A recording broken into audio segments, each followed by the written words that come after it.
Yo, welcome back to Couch Sessions. Today I'm joined with SpeedQueen. She's done nothing but great things since she started way back when in 2018. She's now taken over a notorious DJ school, Sydney DJ school, and she's going to change the whole dance music industry with it. But you'll find out more about that in this episode. Some shameless self-promotion. Don't forget to like and subscribe. And apparently rates are a thing, so if you're vibing these episodes and you're loving this, rate it 5 stars on your podcast platform, and yeah, chuck us a follow. So without further ado, find that comfy spot on the couch and let's get it.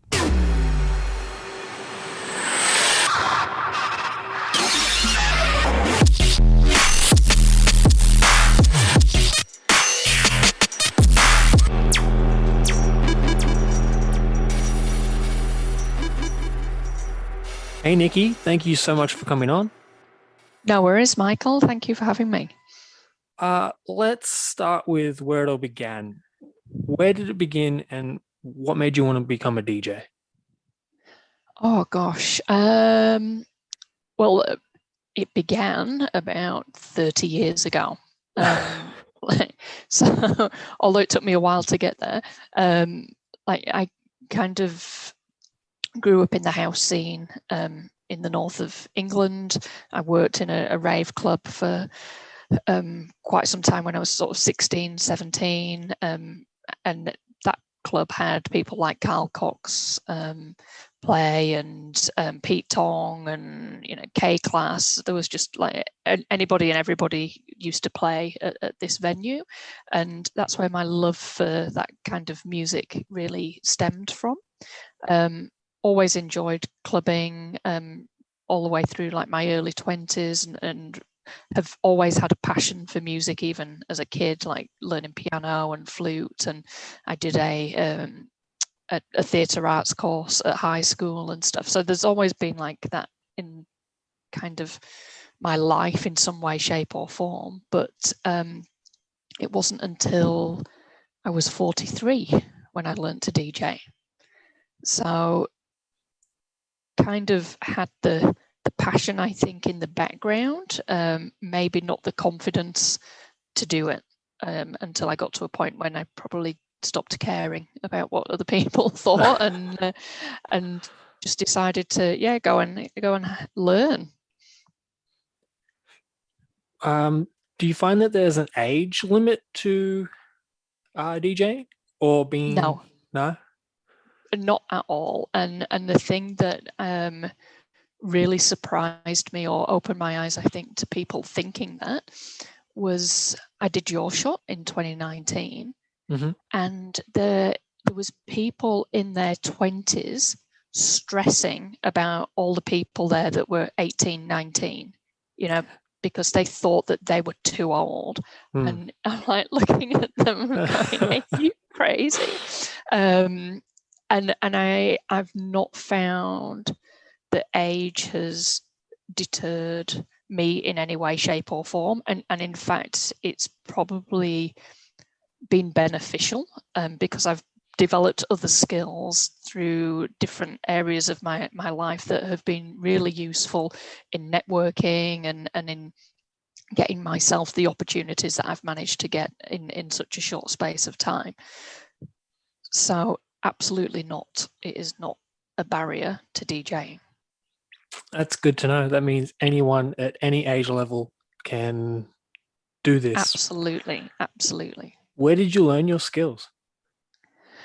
So I started just with virtual DJ on an old laptop and kind of messing around with that for a couple of weeks. And that's when I kind of thought, I really want to get into this.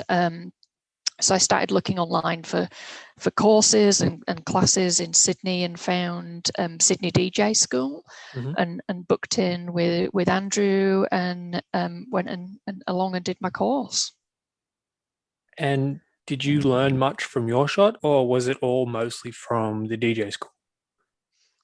There was quite a lot I learned from Your Shot, which was not related to DJing, as in the technical skill of DJing. All of my hands-on skills were learned from Andrew, and then through kind of just continuous practicing and looking at other videos and things online and enhancing the skills. Your shot, I learnt around quite a bit around how to approach. Well, what I did learn was that all of the people within Sydney, all of the main sort of promoters, are doing. There's a very small group of them doing the majority of the big parties and the festivals and things. So that's one of the things that I learned through your shop, was that I already really knew the people that I needed to know. And it also made me think about what it was I wanted to do and to be as an artist as well. We had people come in and talk about different avenues, and going into corporate and doing corporate gigs and things, or being very focused on clubs, and it kind of helped me find that path. And just one other thing that probably made a big difference to me as well, now that I think about it, the need to learn to produce. So it was from a presentation that we got during the Your Shot competition that sort of planted that seed, that if I wanted to progress beyond where I was, then that was something that I really needed to invest time and money into.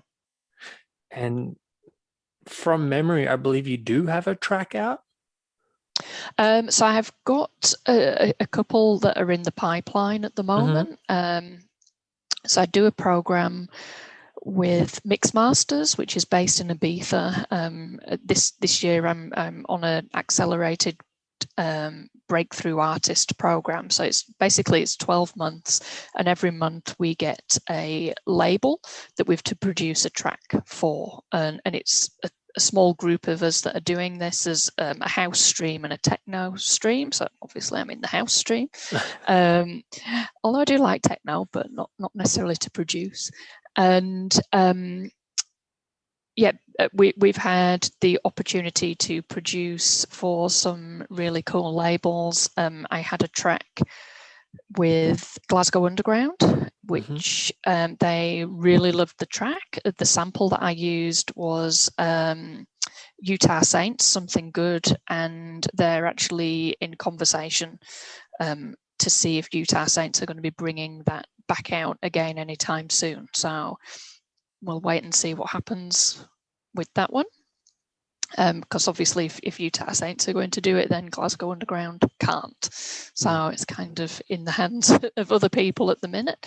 But it was great to make that connection with them, and I have made another track for them, and there's another one that I'm going to start this week as well. So there's possibilities with that label, which is great. Like, that's my, I hope they don't listen to this, but it's my second kind of top label that I'd love to have a track out with. So if I can get there this early on, I'll be really, really happy.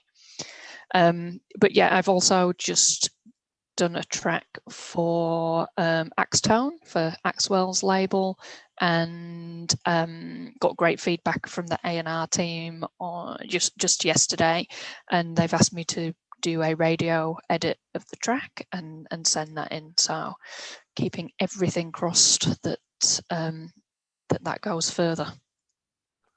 That's insane. It is insane. Like, it's just two things. Crazy. What's your what's your dream label to be released on? Yeah. Defected. Yeah. Yeah, 100%. And it's crazy considering you started doing this in 2018, and this is what you've accomplished in 3 years. Yeah. No, it's crazy. But I think that it is achievable for anybody. Like, I haven't done anything special. It's just that I've been really clear on what my goals are.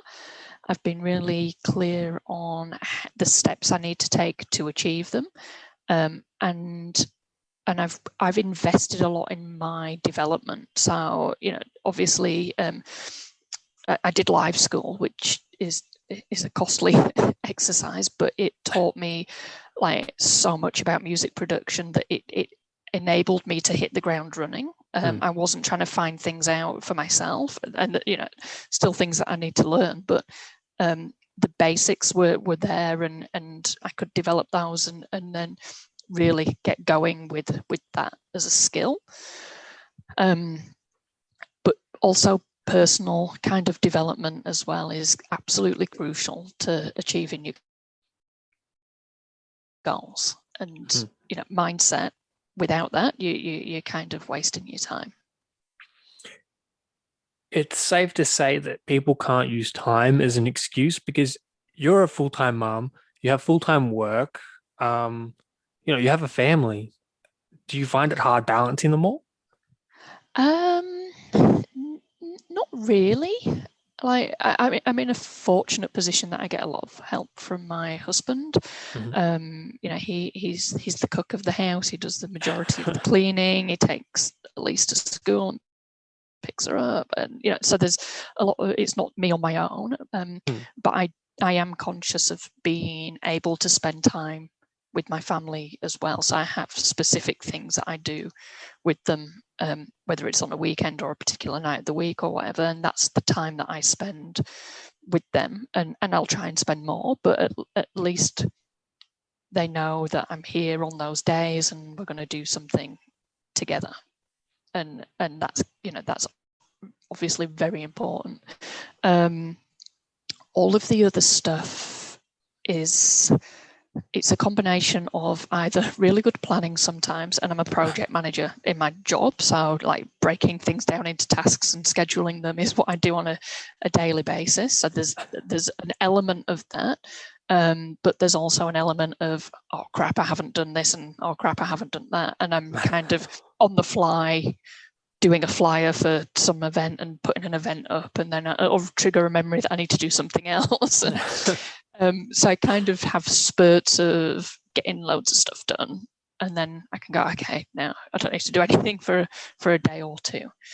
And yeah, that's there's a little bit of planning and a little bit of oh crap going on a daily basis.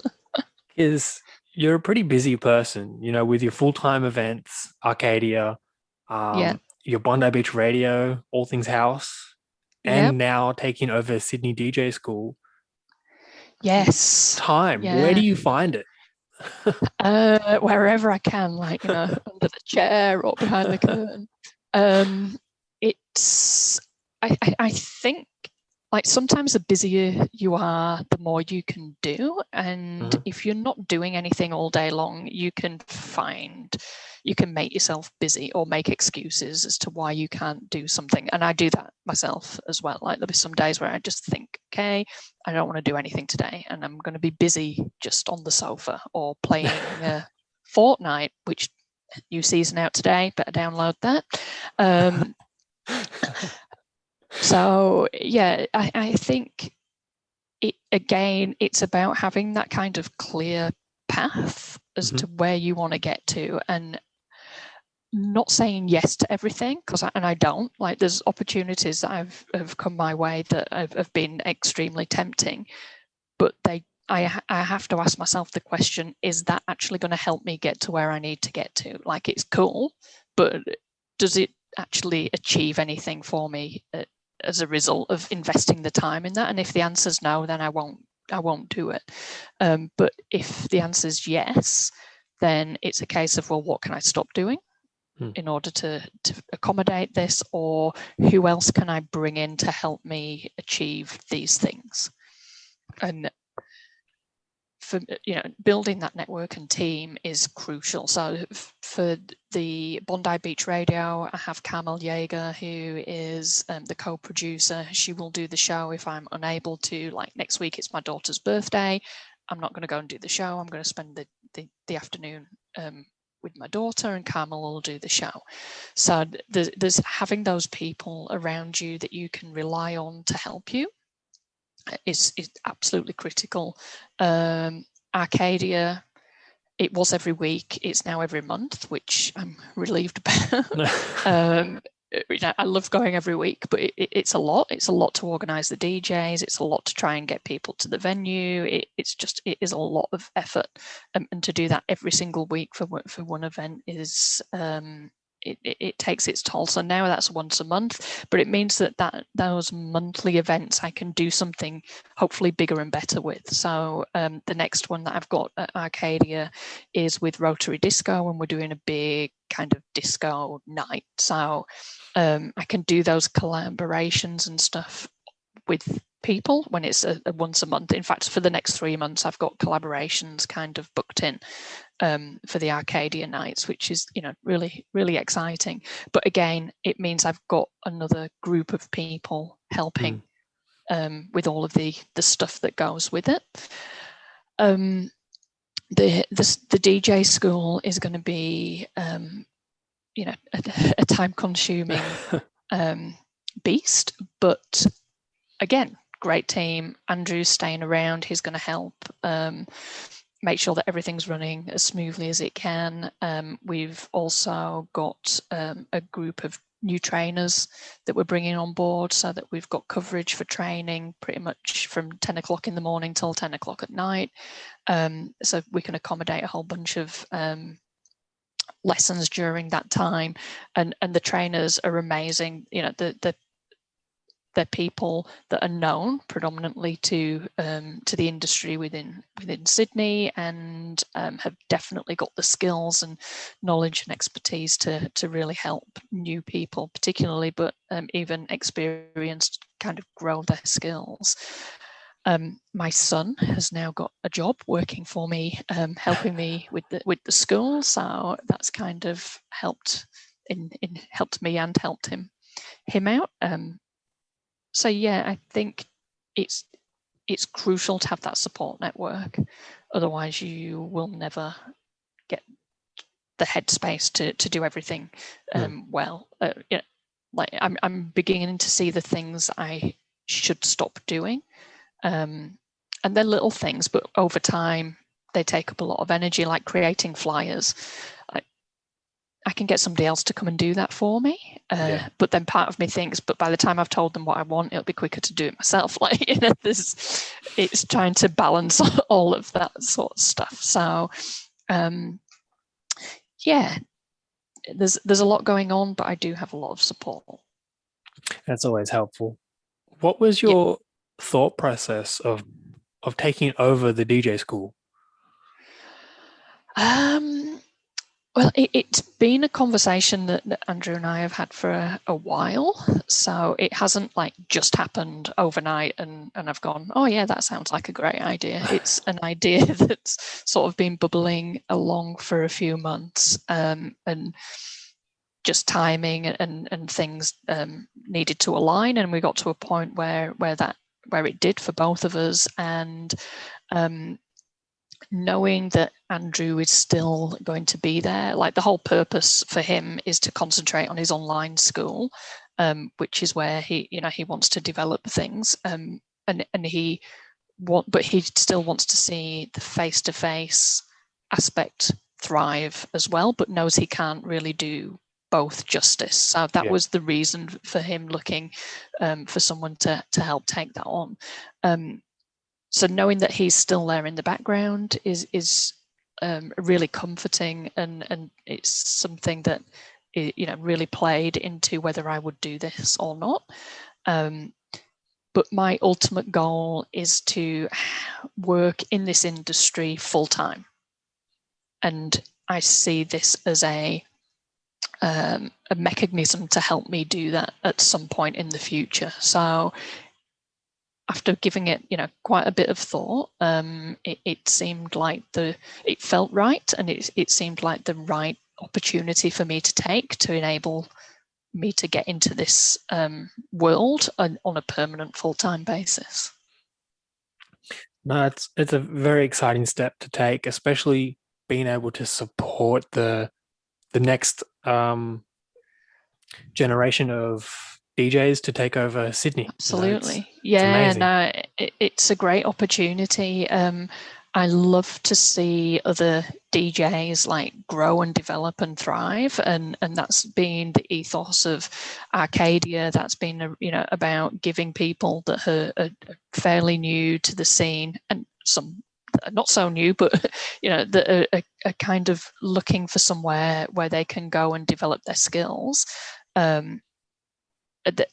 Seeing them in that environment and being grateful for the opportunity is a really nice thing to kind of be a part of, and that's kind of another reason why I thought the school would fit well with my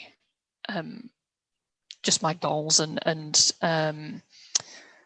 what's the word I'm looking for?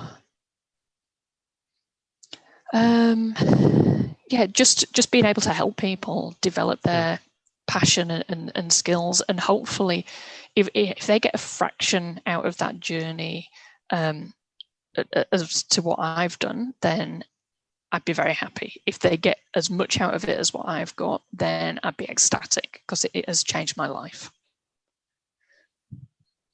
Yeah, no. I'm very excited to see where and what you do with the school and the rest of your things. You must be a good juggler, because there are some things that get dropped every now and again. But yeah. How did you end up with the name SpeedQueen? So again, when I first learned to DJ, I had absolutely no intention of playing live. Mm-hmm. So it wasn't like I was picking a name that I thought would look great in lights. It was what was a name that, as a bit of fun, that I thought would be cool to call myself, for the very small group of friends that might actually ever get to see me play in my living room. And SpeedQueen was a weekly event that I used to go to in Leeds at the warehouse, which I absolutely loved. And for me, taking that name and applying it into this kind of scenario just seemed like a fun thing to do. Another kind of added element as well is in Australia. I don't know if this is an international brand, but there is a brand of washing machines called SpeedQueen, which everybody that sees a van or finds their website when they're looking for mine and kind of points that out. And I thought that's another kind of fun element, because obviously washing machines spin. So so there's two reasons for the name. Wow. Okay, that makes sense now. Like, because you look at it and like I've seen it many times, and I've always wondered what made you pick it. But now that you say it out loud, it makes sense. Yeah, I mean, some people wonder if I'm some sort of drug lord, and no, I'm not. Which I'm sure is where the name actually originated. But it's. And then other people, do I play like music at, I don't know, 200 BPM? No, I don't. But strictly house. Yes, yeah. So yeah, it's quite funny to get people's their insight into why they think I've got the name. You did say before you play Fortnite. PlayStation or Xbox? PlayStation. Absolutely. Yes. And what is your favorite food? Oh, that is a real tricky one. I've got so many favorites. Oh dear. Probably, I was going to say Chinese, but it could be Indian, Mexican, Yorkshire roast. Like, I've just got so many. Fish and chips. I haven't got a specific thing that I go, that's my absolute favourite. There's too many things. That seems fair. Seems like your taste buds have been around the world. Yeah. You're from over in England, right? UK? Yes. Yeah. Is there anything different that we do here that you wished UK did, or vice versa, that UK does that you wish we did here? Like on the topic of food, I wish that we had the same Indian food here that is in the UK. Really? It's different. Yeah, just so different. I don't know why. I've tried so many places. I found one that is almost like a UK Indian, which sounds bizarre, but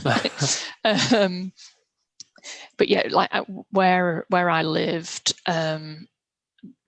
the city next to Leeds is Bradford, which has got a very large Indian population, and there's like just hundreds of Indian restaurants there. So if you wanted a good Indian, you literally drove up the road and had your pick of plenty.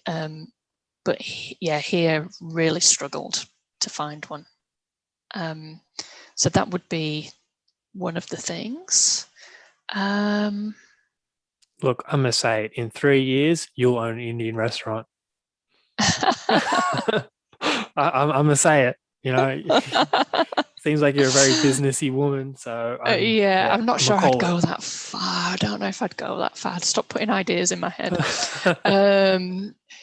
The thing that the UK is missing is the weather, the sunshine, and yeah, the beaches. But yeah, I think they're the main two things: Indian food here and the weather in the UK. Yeah, the weather. I've never been, but I hear the weather's terrible over there. Yeah, it's not great. Yeah. Back on what you said. If like today would be like a summer's day. Ooh. Oh, gee. It feels different. It does feel different there. Like 19 degrees there feels different to 19 degrees here. It was cold today. I'm cold now. Yeah. I'd be in a t-shirt in the UK at 19 degrees. Here I'm in like thermals and a woolly jumper. I think our wind hits different here. Yeah, I don't know what it is, but back on what you said with you didn't think you were going to be Name and Shining Lights and only mixing for a select group of friends. Did you ever think you'd be opening up for some of the biggest names in dance music? Oh God, no. No? Never in a million years. Never in a million years. It's really bizarre. Really bizarre that this has kind of happened.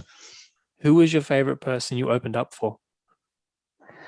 So I haven't been on main stage, but I've been in the side rooms supporting. Like Jamie Jones, that was the first big name that I got booked to support, and the whole kind of the night there was just insane. That was a really great experience. Frankie Rizzardo, like I love his music, so when I did Petting Zoo, it was great to be on the same lineup and get to see him play as well. That was really cool. More recently, Dr. Packer. Like, I love the kind of disco-y house vibe. So We Can Dance just passed in the Easter break. That was a really cool lineup to be on, particularly because it was only an Australian lineup. Obviously, he's from the UK, but he lives in Perth. I actually got to have a good chat with him, which was really nice. Yeah, they're probably, but like Jamie Jones will always stay with me because that was the very first event where I was on any lineup of that kind of caliber. And who is your inspiration? I've got quite a few. All right, I'll limit to 5. All right, okay. I can probably just about do that.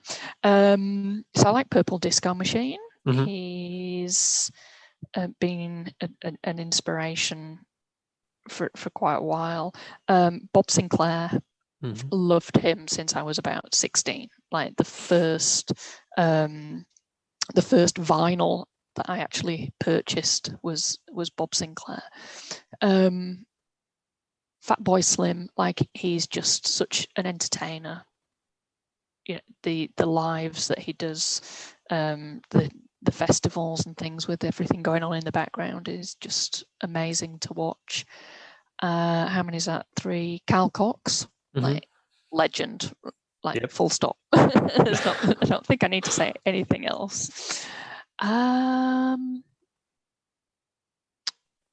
Sam Divine, like you know, from as far as female artists go, I think she seems very genuine. She seems to stay true to her like passion, and she seems quite honest and authentic, and I think that's really important, and she doesn't appear to try to be somebody that she's not,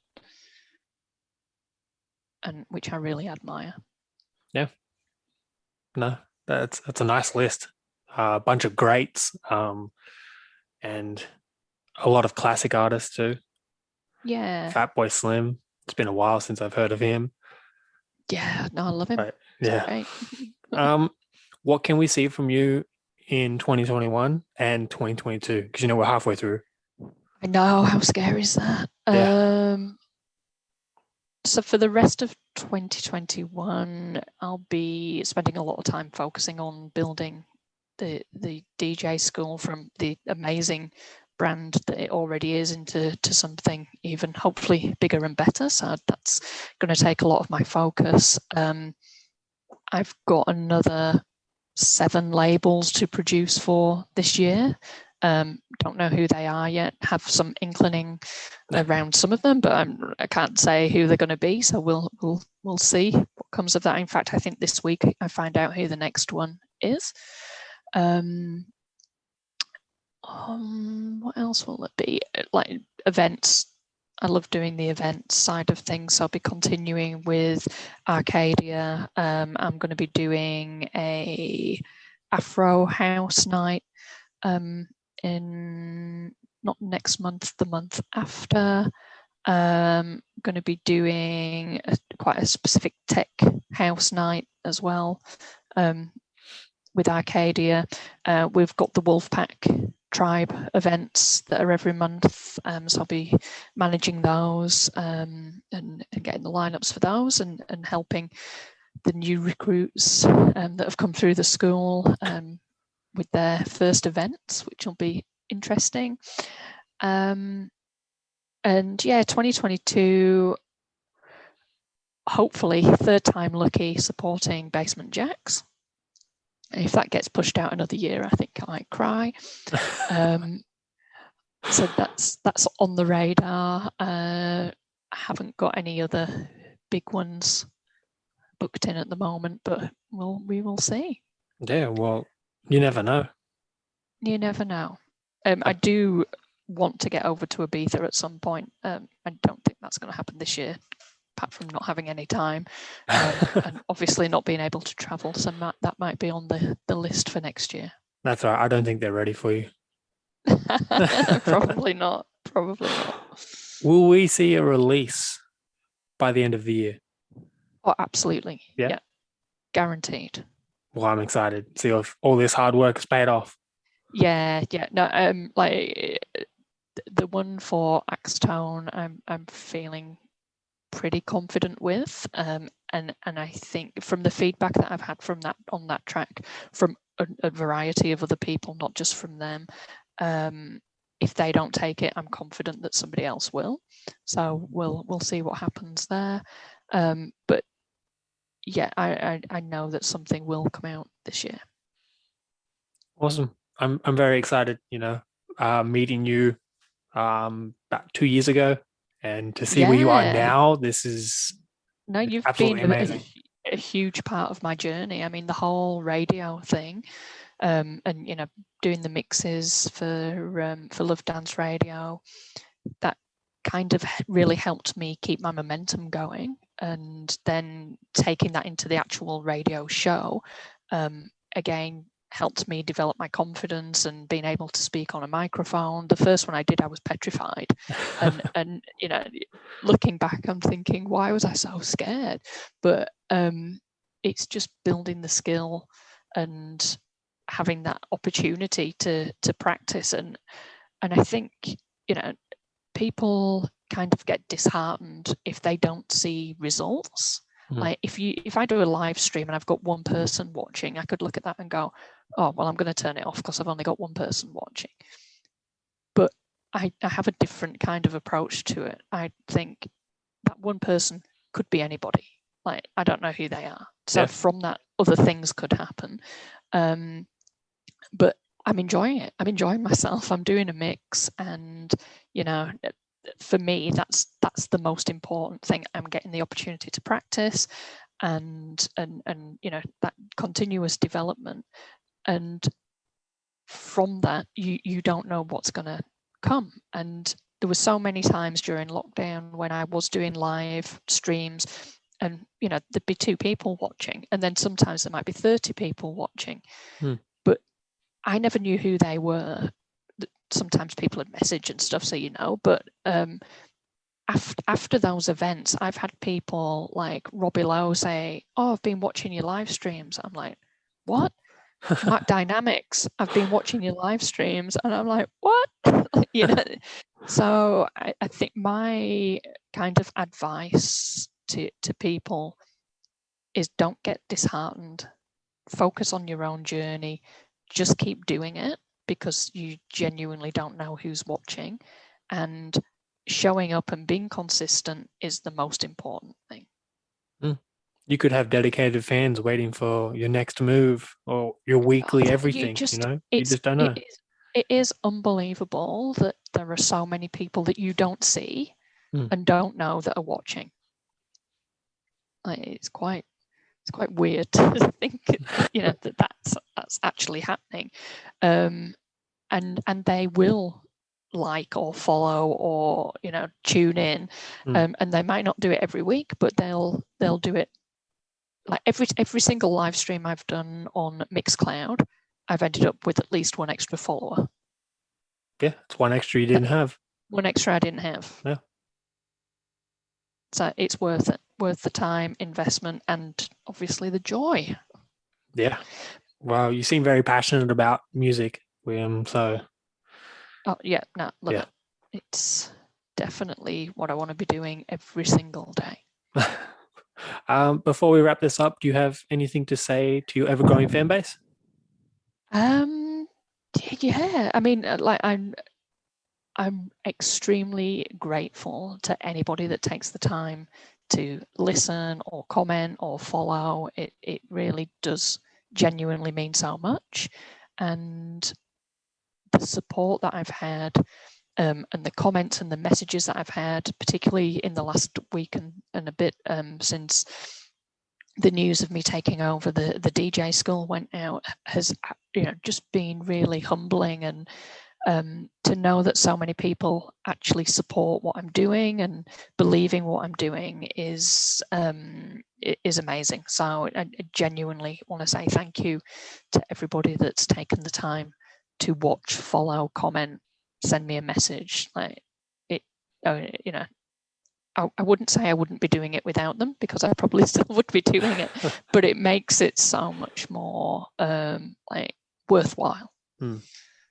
A massive thank you to you as well, Michael, for giving me the opportunity to do the Love Dance Radio stuff and continue with the live show, and that's given me the avenue to get to Bondi Beach Radio and and sort of grow my skills in that area as well. So huge thanks to you for your ongoing support. You're welcome. I'd like to say it was all me, but it was clearly all you. The drive and the passion's all there, I just gave you a platform to showcase what you have and what you got. Yeah, but you were part of it. But if there's no platform, no one sees. True. And to anyone who is not following you, what do you have to say to them? Why the hell not? No, seriously. You're going to get people that will want to follow you and want you to be successful and want to see you grow, and then you will get a very small group of people that don't, and it's their decision. whether they want to or not. I'm not going to stop doing what I'm doing. One of the things that I've learned from Nancy Lipman, who was my coach for 12 months, is to stay in your own lane. And that's all about just focus on your journey. Like, you don't need to be looking at where somebody else is going. And if they're concentrating on where you're going, that's their problem. Like, as long as you're just going down the path that you need to be on, and that has worked like unbelievably well for me over the last year. It's freed up space in my brain that was previously consumed with what are other people thinking, and am I doing the right thing, and oh my god, what if somebody saw me mess up that mix, and just stupid stuff. And now it's 100% focused on what is it that I'm doing, where do I want to get to, and how am I going to get there. And it's not at their expense in any way, shape or form. It's purely through my own efforts that I will head down the path that I'm on. And yeah, if you're not following, maybe have a little look and, and follow the journey. And where can we find you? Usually sat at my computer. No, seriously. So on Facebook, SpeedQueen DJ. I should know all these things. Let me just. Yeah, DJ SpeedQueen on Facebook. Same on Instagram. So I'm on there, and I detest Facebook, I'll be honest, but it's a necessary evil in this industry. So I continue to have a presence on there. Obviously, the DJ school's on there. You'll be able to find me at the DJ school once we open a new location in Surrey Hills. And you can see me every month at Arcadia. Bondi Beach Radio every Thursday, 4 till 6. And occasionally I still do the odd stream. You're like the drive home team, 4 to 6 every Thursday. Yeah. That's nice. No, it's really good. We had a great guest in on last Thursday. And again, the kind of ethos of the program is to give Sydney based producers and DJs the opportunity to come and showcase what they're working on and do a mix and things. And last week we had Simone Cooper, who is the stuff that she's done is unbelievable, and she played a track that I had been listening to for about 20 years and didn't know that she was the singer.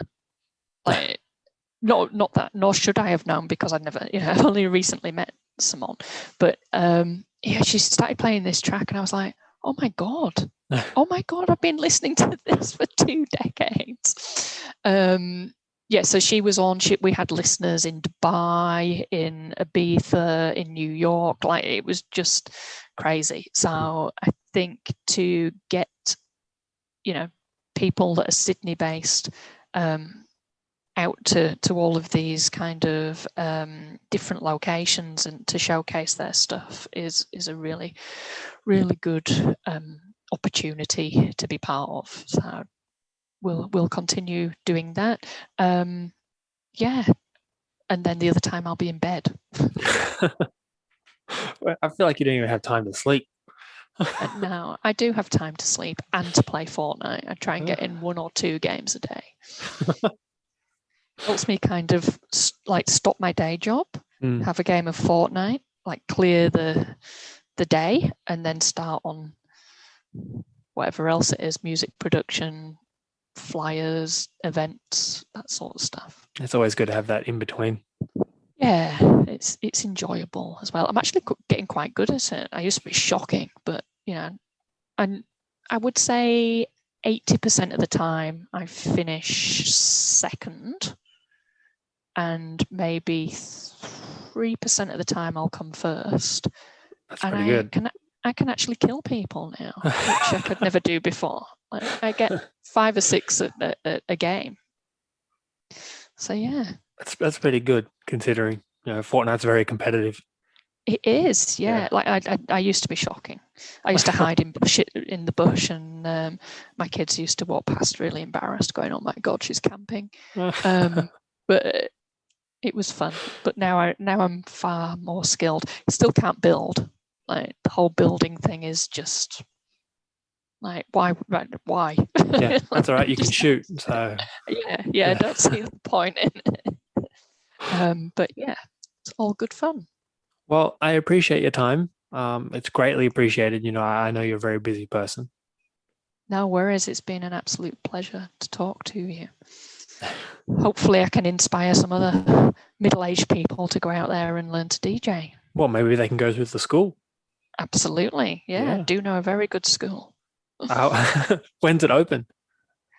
So Andrew is continuing with his lessons for the remainder of this month at the current location, and then we open up the Surrey Hills location in July. So from the 5th of July, lessons will then start from that school. We're going to have an open day on the 3rd of July. So if people want to come down and check out the new venue, and family friendly, can bring kids and things and have a look and see where we're located and what's going on. We've got a competition running at the moment to win a course, a full one-on-one course, which is 4 classes, which are 3 hours in length, and then you get to do a mix, and there's the show that we do for graduates, and that's all part of it. So one lucky winner is going to be receiving that on the 21st of June. We'll draw for the winner. It's really exciting. Really, all exciting things. You're doing really cool, absolutely amazing things for the industry, and I love it. Thank you. I love people who give back. Yeah, you don't get anything unless you give back. That's it. Absolutely. Well, thank you very much. Thank you for having me, and hopefully you get to call down to the school.